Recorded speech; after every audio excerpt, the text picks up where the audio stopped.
हर हर महादेव सभी भक्तजनों को।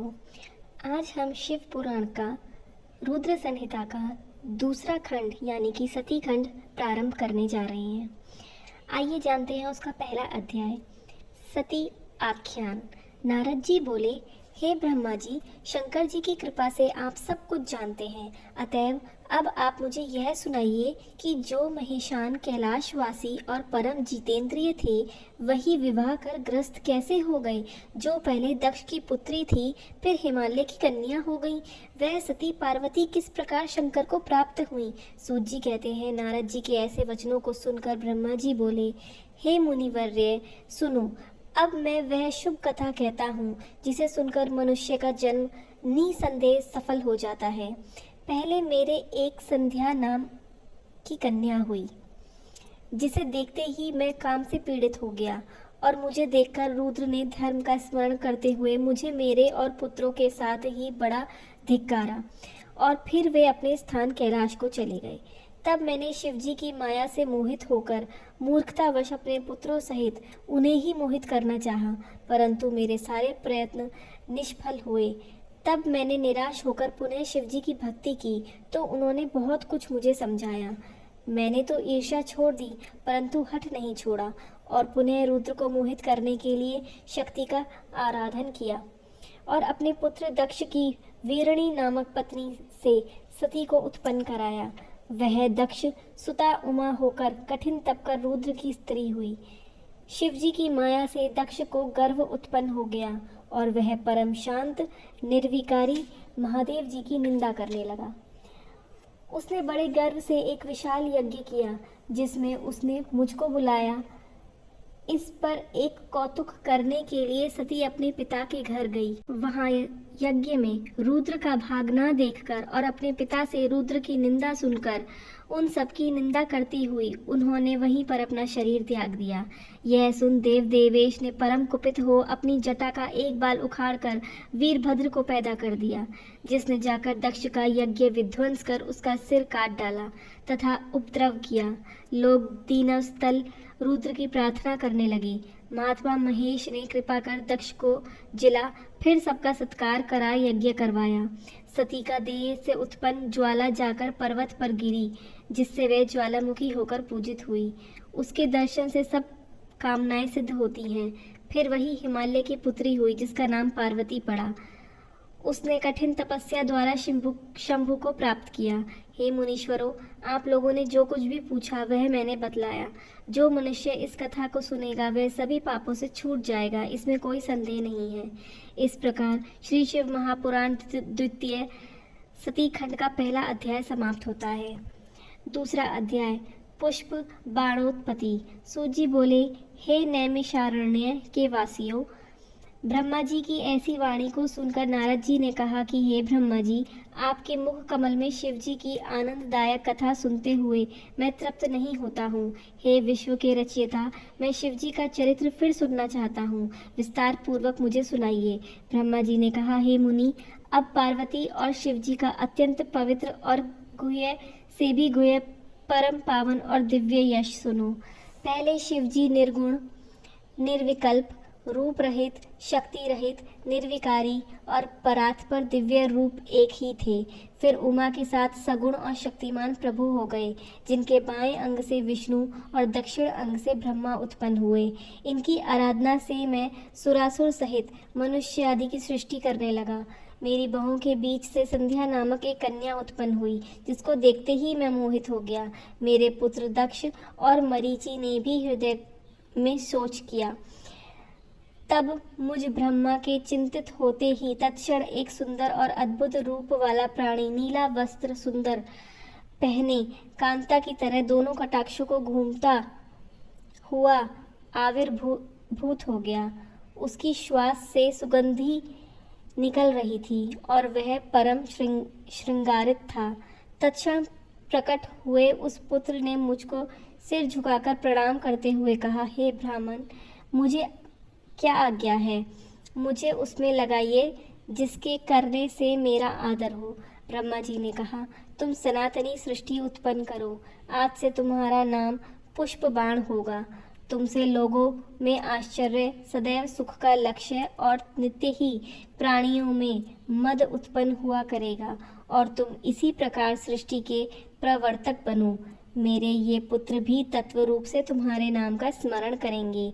यह कहकर कमलासन पर बैठे ब्रह्मा जी क्षण भी के लिए मौन हो गए। इस प्रकार श्री शिव पुराण सती खंड का दूसरा अध्याय समाप्त होता है। तीसरा अध्याय ब्रह्मा काम संवाद। ब्रह्मा जी ने कहा, इसके पश्चात सब मरीचि आदि मुनियों ने पुष्प बाण से कहा कि तुमने उत्पन्न होते ही ब्रह्मा का चित्त मंथन कर दिया था। इससे तुम्हारा पहला नाम संसार में मनमत होगा, तुम्हारा दूसरा नाम काम, तीसरा मदन और चौथा कंदर्प होगा।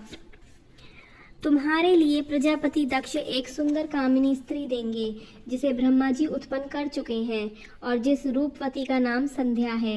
यह सुनकर उस काम ने अपने 5 बाणों का नामकरण कर तुरंत उनका परीक्षण करना चाहा। हर्षण, रोचन, मोहन, शोषण और मारण, ये 5 नाम हुए जो मुनियों के भी मोहक थे। काम ने 5 बाणों का प्रयोग कर दिया। मोहन ने ब्रह्मादिकों के मन को मोह लिया।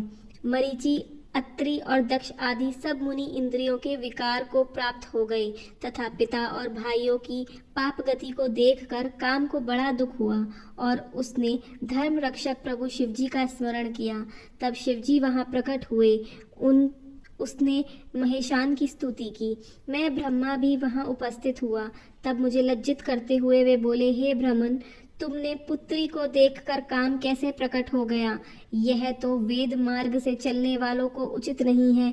विद्वान जन माता, बहन और भाई की स्त्री तथा कन्या को भूलकर भी कुदृष्टि से नहीं देखना चाहिए। फिर वेद तो तुम्हारे मुख में ही विराजमान है, जिसे काम मात्र से तुमने कैसे भुला दिया? फिर सर्वदा सूर्य दर्शन करने वाले दक्ष, मरीचि आदि एकांत योगियों का चित्त स्त्री को देखकर कैसे मलिन हो गया? ब्रह्मा जी कहते हैं कि जब लोक पितामह शिव जी ने इस प्रकार कहा तो लज्जा के मारे क्षण भर में पसीने से भीगा रहा। मेरा विकार हट गया, परंतु मेरे शरीर से जो पसीना गिरा उससे पितृगणों की उत्पत्ति हो गई। 64,000 अग्निस्वत्ता पितृगण उत्पन्न हुए।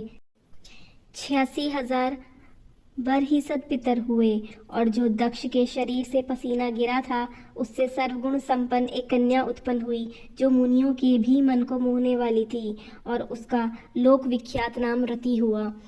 उसे देख क्रतु आदि भी स्खलित हो गए और उनसे जो वीर्य भूमि पर गिरा उससे अन्य पितरों की उत्पत्ति हुई। इस प्रकार वह संध्या बहुत से पितरों को उत्पन्न करने वाली हुई। इसी समय शिवजी अंतर्धान हो गए और उनके वाक्यों से लज्जित मैं कंदर्प अर्थात काम से क्रुद्ध हुआ। मैंने तथा अन्य ऋषियों और प्रजापति ने काम को शाप दे दिया कि जा तू शिवजी के बाणों से भस्म हो जाएगा। यह सुन रति का पति कामदेव उसी क्षण अपना धनुष फेंककर मेरे चरणों पर आ गिरा और पूछा कि आपने मुझे ऐसा कठिन शाप क्यों दिया है? ब्रह्मा जी ने काम को डांटते हुए कहा कि यह संध्या मेरी कन्या है, इसको तुमने लक्षित किया है, इसी कारण मैंने तुम्हें शाप दिया है। हे काम, अब तुम शांत होकर सुनो कि जब तुम महादेव जी के नेत्र रूप अग्नि से भस्म हो जाओगे तब फिर शीघ्र ही तुम्हें समान शरीर प्राप्त होगा। काम से ऐसा कहकर मैं लोक पिता में अंतर्धान हो गया। सब मुनि और कामदेव भी अपने स्थान को चले गए। तीसरा सती खंड का तीसरा अध्याय समाप्त होता है। चौथा अध्याय काम विवाह। नारद जी बोले, हे लोकों के कल्याणकर्ता प्रभु ब्रह्मा जी, यह तो शिव लीला की अमृतमय अद्भुत कथा आपने सुनाई, परंतु इसके पश्चात फिर क्या हुआ? ब्रह्मा जी ने कहा, हे नारद, जब शिवजी अपने स्थान को चले गए और ब्रह्मा जी भी अंतर्धान हो गए तब दक्ष जी ने कंदर्प से कहा कि हे कंदर्प, तुम्हारे ही समान गुण वाली मेरी देह से यह रूप गुण युक्त कन्या उत्पन्न हुई है। तुम इसे अपनी भार्या के रूप में ग्रहण करो। ऐसा कहकर दक्ष ने अपनी देह के पसीने से उत्पन्न स्त्री का नाम रति रखकर उसे कंदर्प के आगे कर दिया। दक्ष की परम सुंदरी पुत्री से विवाह कर काम बड़ा प्रसन्न हुआ। कामदेव ने रति को हृदय से ग्रहण किया और रति भी श्रेष्ठ पति को पाकर वैसे ही अत्यंत प्रसन्न हुई जैसे लक्ष्मी विष्णु भगवान को पाकर प्रसन्न हुई। इस प्रकार श्री शिव पुराण का द्वितीय सती खंड का चौथा अध्याय समाप्त होता है। 5वां अध्याय, संध्या का तप। सूत जी कहते हैं, ब्रह्मा जी के वचनों को सुनकर मुनि श्रेष्ठ नारद जी ब्रह्मा जी से बोले, हे महामते, आपने चंद्रमौली शिव जी की यह परम पावन कथा सुनाई है, परंतु जब प्रजापति दक्ष अपनी पुत्री रति को काम के साथ अर्पित कर चले गए तब वहां संध्या ने क्या किया? तब तत्वेत्ता ब्रह्मा जी भक्ति पूर्वक शंकर जी का स्मरण करते हुए बोले कि हे मुनि, अब तुम संध्या के उस चरित्र को सुनो जिसे सुनकर सब स्त्रियां पवित्रता होती हैं। संध्या अपना शरीर त्याग अरुंधति हुई। उसे मेधातिथि ने उत्पन्न किया था और वशिष्ठ जी ने अपनी पत्नी के रूप में ग्रहण किया था। इस पर नारद जी ने पूछा कि उसे मेधातिथि ने कैसे उत्पन्न किया और वशिष्ठ जी ने कैसे ग्रहण किया, यह सब अरुंधति के चरित्र को मुझे सुनाइए। ब्रह्मा जी ने कहा, जब मैं काम को शाप दे अंतर्धान हो गया और शिवजी भी चले गए, तब आमर्ष को प्राप्त होकर मेरी पुत्री ने आघोपांत वृतांत पर गंभीरता से विचार किया और सोचा कि मुझसे बढ़कर पापनी कौन है, जिसे देखकर पिता और भ्राता भी काम की इच्छा करते हों। अतः मैं स्वयं ही इस पाप का प्रायश्चित करूंगी। अब यह शरीर पुण्य और साधन के योग्य नहीं है। ऐसा विचार कर संध्या चंद्रभागा नदी के तट पर स्थित चंद्रभाग पर्वत पर चली गई। तब मैं अपनी पुत्री को श्रेष्ठ पर्वत पर तपस्या के लिए गई हुई जानकर अपने संयतात्मक पुत्र वशिष्ठ से कहा कि हे पुत्र वशिष्ठ, तप के लिए जाती हुई मनस्विनी संध्या को तुम जाकर अपनी अच्छी तरह दीक्षा दो। अब वह तप के द्वारा मर्यादा की भी मर्यादा स्थापित करेगी। हे मुनि, यदि आवश्यकता हो तो तुम अपने इस रूप को छोड़ दूसरा रूप धर के उसके निकट तप की क्रियाओं को दिखलाओ। दूसरे रूप को इसलिए आवश्यकता है कि उसने यह मेरा और तुम्हारा रूप पहले ही देखा है। हे नारद, वशिष्ठ जी ने कहा, ऐसा ही होगा। यह कहकर वे संध्या के निकट पहुँचे। संध्या चंद्रभाग पर्वत के लाल सरोवर के पास बैठी हुई थी। उसके पास पहुंचकर वशिष्ठ जी ने आदर पूर्वक पूछा, हे भद्रे, तुम किसकी कन्या हो और इस सरोवर पर क्या करने आई हो? तब अग्नि की तरह दीप्तिमान शरीर वाले वशिष्ठ जी को देखकर संध्या ने प्रणाम किया और कहा, मैं इस निर्जन पर्वत पर तप करने आई हूँ। यदि आप योग्य समझें तो मुझे उपदेश करें। वशिष्ठ जी ने भक्ति वत्सल शिवजी का स्मरण कर कहा, अच्छा, तो तुम अब परम आराध्य शिवजी को मन में धारण कर उन्हीं का भजन करो। इससे तुम्हारे सभी मनोरथों की पूर्ति होगी। ओम नमः शंकराय। ओम अंत में लगाकर मौन होकर तप करो और मैं जैसा कहता हूँ उसके अनुसार मौन होकर ही स्नान तथा शिवजी का पूजन करो। शिवजी तुम्हारे सब मनोरथों को शीघ्र ही पूर्ण करेंगे। वशिष्ठ जी ने वहां बैठकर संध्या को तप की सब क्रियाएं बतलाईं और पुनः वे वहीं अंतर्धान हो गए। इस प्रकार श्री शिव महापुराण द्वितीय सती खंड का 5वां अध्याय समाप्त होता है। हर हर महादेव। प्रभु शिव की और कथाएं जानने के लिए हमारे चैनल भगवान का अंतर्ध्यान से जुड़ें।